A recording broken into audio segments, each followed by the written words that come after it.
It's nearly 50 years ago that Peter Higgs came up with a theory for how elementary particles, the particles of matter that make up everything around us, got their masses.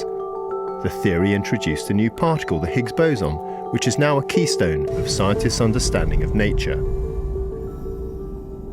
But who is Peter Higgs? Higgs was born in Newcastle on the 29th of May 1929. He grew up in Bristol and went to Cottam School. He won school prizes in a host of subjects, but not, as it happens, in physics. Higgs only became fascinated with physics after reading up on Paul Dirac.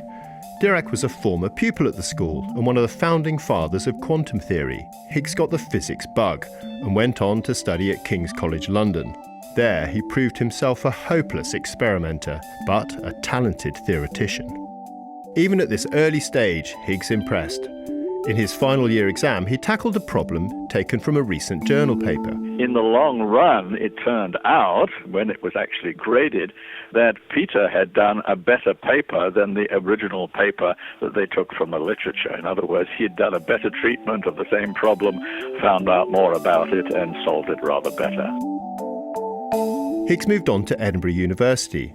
Very much the outsider, he worked on ideas that most physicists had long abandoned. But his persistence soon paid off. It was here that Higgs had his big idea.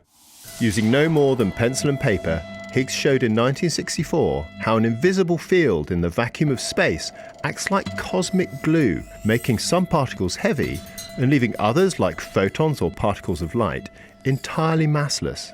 The theory has enormous implications. Without something to give particles mass, the universe would look very different than it does today. There would be no stars, no planets, and no us. Peter Higgs outlined the idea in a short article in September 1964, but his second paper, which fleshed out the theory, ran into trouble. It was rejected by an editor at CERN, who complained that his work had no relevance to particle physics. Dismayed, Higgs was forced to revise the paper. Emboldened, he pointed out that his theory came with a new particle. He published the paper in a rival US journal, and so the Higgs boson was born. So he was, his own person, and he didn't produce a great deal, but what he did produce clearly is actually quite profound and is one of the keystones of what we now understand as the fundamental building blocks of nature.